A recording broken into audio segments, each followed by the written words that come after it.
Hello, my name is Naomi, and today I'm going to talk to you about my reflection on the reading this week. And well, we're going to start off with the first question, what are the main points of these readings? And the main theme that connects all the three readings in the complex is the multilayer vulnerability of migrants to infection disease. Not because of who are they, but because of the circumstances they faced before, during, and after the migration. Rather than presentation, migrants as the vectors of disease, and the audience emphasize infection risks are driven by structural inequalities such as poor access to the healthcare, unstable living conditions, and the legal barriers. And the Greenway and Castle article present the station based on the frameworks of infection disease risk, outlining how different islands emerge at different points of the migration process during transit, arrival, early settlement, and long-term resettlement. And this approach reframes the issues from a static to dynamic one. Disease or risks are not fixed but change over the time depending on exposure and access to the care. An article by Cortland and Butcher, this one raised a critical point. Despite threats in the receiving countries, there is not evidence that the migrants pose a disproportionate disproportionate traits in the terms of spreading the exotic disease. In fact, the most infections are prevalent or treatable, and the real challenge is the lies in the political will, early detection, and how the inequality access to the real exchange to the lives and political will, early detection, and equal access to healthcare services. The highlight is the importance of the screening program for TB, HIV, and hepatitis and other conditions, especially when the migrants arrive from high incidence countries. And for last one, the Sanchez Montalvo article take a deep dive into the TB, showing how the prevalence among migrants is shaped by the combination of the high rates in their home countries and the situation to the due stress of pre-nutrition or the late diagnosis post-arrival. They emphasize the need to culturally sensitive access to TB programs that address not just the pathogen but also the person, their first cultural background, and social environment. Well, continue with the second question. And was anything unclear and confusing to you, and why? While the general message of the readings were clear and some contradictions and ambiguities stood out of made and they make me reflect more deeply. For example, an article by Greenway and Castle emphasized the importance of the infection disease screening across the article. Also mentions uh, how the during Aero's large waves of migration 2015-2016, many migrants had no alarming to infection rates despite not undergoing any formal screening. And this raised a question for me. If many migrants are healthy upon arrival, how do we balance the need for the public health vigilance with the risk of systematic migrants are as carrier of disease? And another point that felt somewhat unclear and was how screening promises should be ethical implement is Colin and Butch highlight the effectiveness of the targeted screening, especially for diseases like TB and Chagas, but also hint at concerns over the cost effectiveness and fairness. And this made me wonder where's the line between pragmatic public health public policies and the potential discrimination. And how can we ensure that screening doesn't become a gatekeeping tool that denies us access to credit fair? And the Sanchez and Montalvo article also presented some conceptual tension. And one hand, it says that TB transmission from migrants to native population is minimal, yet it also emphasized the importance of identifying and treating latent infections in migrant groups to prevent the outbreaks. And this led me with questions about how to balance individual rights with population level disease control, especially when public discourses often leans toward fear and exclusion.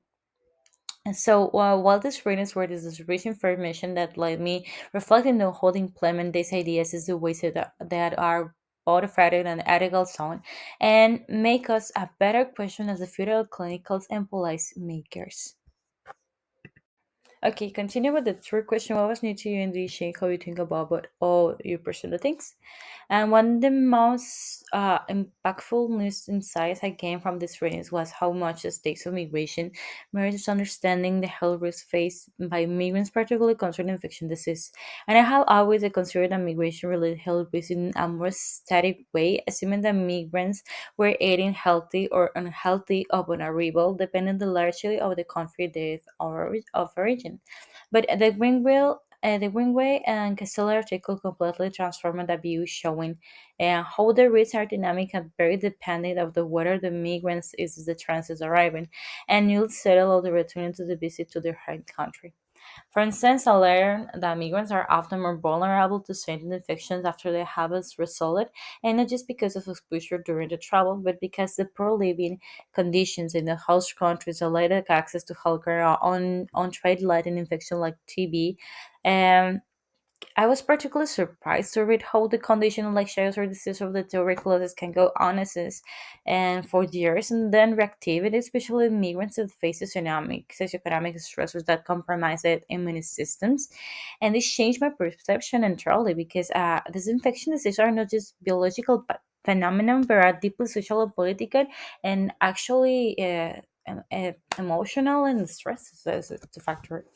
And the colon and virtue also introduced me to the concept of existentiation of migrant illness, how freedom, public anxiety often defigures a real dramatic disease, when in fact the real contrary should be more common but prevalent preventable infections. And I was shocked to learn that despite the exaggerated fears, there is not strong evidence of the widespread outbreaks caused migrants, but this forced me to think critical about how the public discourse, media, and political influence not only how the migrants are perceived, but also how the healthcare policy is designed. Okay, and continue with the first question. Was there anything you would like to explore in the further or learn more about and why?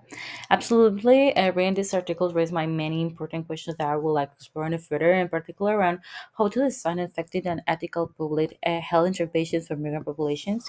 For example, in the Greenwood and Casale article provide a valuable overview of screening and strategic vaccination that actually used in the various countries.